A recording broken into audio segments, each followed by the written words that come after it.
Messi, Ronaldo, Philip লামদের মতো football গ্রেটদের ছাড়িয়ে যেতে চলেছেন আমাদের হামজা দেওয়ান চৌধুরী। বলতে পারেন মেসি, রোনালদো যা করে দেখাতে পারেনি সেটাই করে দেখাতে চলেছেন বাংলার ফুটবলের বরপুত্র। এই শতকের প্রথম ফুটবলার হিসেবে অনন্য এক কীর্তির সামনে দাঁড়িয়ে চৌধুরী সাহেব কোন পরিসংখ্যানে মেসি, রোনালদো, ফিলিপ লামদের ছাড়িয়ে যেতে চলেছেন হামজা, তা নিয়ে বিস্তারিত থাকছে রিপোর্ট। ইংলিশ ডেরার রঙিন আলো থেকে শুরু করে এই দেশের কুটকুটে অন্ধকারে তিনি হয়ে উঠলেন এক কবিতা, যে কবিতার প্রতিটি শব্দ আমাকে আপনাকে স্বপ্ন দেখায়।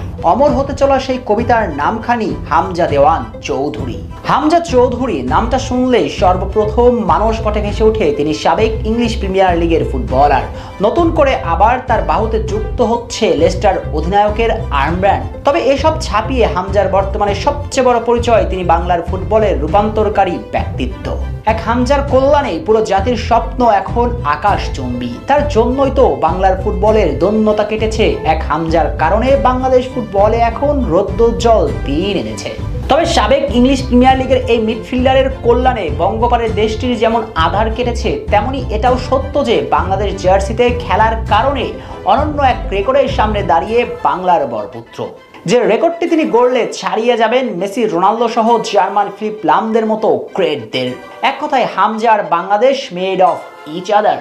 প্রশ্ন উঠতেই পারে, কিভাবে মেসি, রোনালদো, ফিলিপ লামদের ছাড়িয়ে যাবেন হামজা? এ প্রশ্নের উত্তর খুঁজতে চাইলে জানতে হবে বাংলাদেশের অধিনায়কের দায়িত্ব আগামীতে কার বাহুতে যাচ্ছে। যদিও জামাল ভুঁইয়া এখনো বাংলাদেশের স্থায়ী অধিনায়ক নন, কিন্তু জামালের ক্যারিয়ারের সূর্য পশ্চিমে হেরে গিয়েছে তা তো পরিষ্কার। তাই আবেগকে পাশ কাটিয়ে স্পষ্টভাষী পরিসংখ্যান জানিয়ে দিচ্ছে, সর্বশেষ 3 ম্যাচে জামাল খেলেছেন মোটেই 45 মিনিট, অর্থাৎ ক্যাপ্টেন জামালের রিপ্লেসমেন্ট ভাবার সময় হয়েছে। আগামী 10 ম্যাচের মধ্যেই বাংলাদেশ পেতে পারে নতুন অধিনায়ক, আর সেই নয়া ক্যাপ্টেনের সম্ভাবনা নামটাই হামজা চৌধুরী। মাঠের ফুটবলে এখন অঘোষিত নেতাও তিনি বটে। সিঙ্গাপুরের বিপক্ষে ম্যাচে তিনি সেটা দেখিয়েছেনও। মাঠে রেফারির কিছু দৃষ্টিকটু সিদ্ধান্তের পর যোগ্য নেতার মতো করে ম্যাচ পরিচালকদের সঙ্গে বাঘ বতিন্ডায় জড়িয়েছেন। এমনকি ম্যাচ হারের পর পুরো গ্যালারির সামনে গিয়ে দর্শকদের হাত নাড়িয়ে অভিবাদন জানিয়েছেন। ফাহমিদুলের মতো তরুণকে বুকে জড়িয়ে সান্ত্বনা দিয়েছেন। অর্থাৎ সব মিলিয়ে হামজাই যে আগামীর বাংলার ক্যাপ্টেন সেটা তো দিনের আলোর মতোই পরিষ্কার। শুধু অফিসিয়াল ঘোষণাটাই হয়নি মাত্র, এর পরেও যদি ধরা যায় আগামী 10 ম্যাচ পর তার বাহুতে উঠতে চলেছে অধিনায়কের আর্মব্যান্ড, তবু অনন্য এক রেকর্ডে নাম লেখাবেন তিনি। 20 শতকের পর আন্তর্জাতিক ফুটবলে ফিফা স্বীকৃত টুর্নামেন্ট খেলার দেশগুলোর মাঝে সবচেয়ে কম ম্যাচ খেলে অধিনায়কের আর্মব্যান্ড হাতে পড়তে পারেন আমাদের হামজা। কেননা তথ্য বলছে ফিফা স্বীকৃত কোনো টুর্নামেন্টে খেলেছে এমন দেশগুলোর মাঝে সবচেয়ে কম ম্যাচ খেলে অধিনায়কের দায়িত্ব পাওয়া ফুটবলার পাওলো মালদিনি। এই ইতালিয়ান গ্রেট ক্যারিয়ারে 22তম ম্যাচে অধিনায়কের দায়িত্ব পেয়েছেন। এরপরে আছেন সাবেক ইংলিশ ক্যাপ্টেন রিও ফার্ডিনান্ড। তার ইংল্যান্ডের অধিনায়কের দায়িত্ব পেতে সময় লেগেছে 23 ম্যাচ। এই তালিকার পরের নামটা জার্মান বিশ্বজয়ী অধিনায়ক ফিলিপ লাম, তার লেগেছে 29 ম্যাচ। অধিনায়কের আর্মব্যান্ড বাহুতে জড়াতে মেসি, রোনালদোদের অপেক্ষা ছিল আরো বড়। ক্রিস্টিয়ানো রোনালদোর লেগেছে 42 ম্যাচ।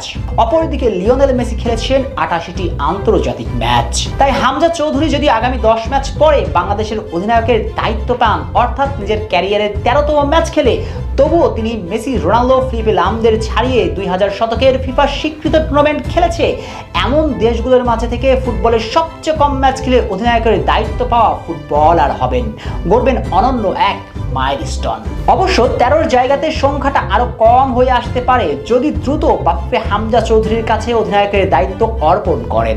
এক্ষেত্রে অবশ্য টিম ম্যানেজমেন্ট যখন মনে করবেন হামজা যোগ্য, তখনই তারা সেটা করবেন। টিম ম্যানেজমেন্ট পূর্ণ স্বাধীন, যেটা বেশ যৌক্তিক বটে। এখন দেখার অপেক্ষা কত দ্রুত হামজার কাঁধে অধিনায়কের দায়িত্ব অর্পণ করে বাফুফে, আর হামজা এই রেকর্ডের মালিক বনে যান।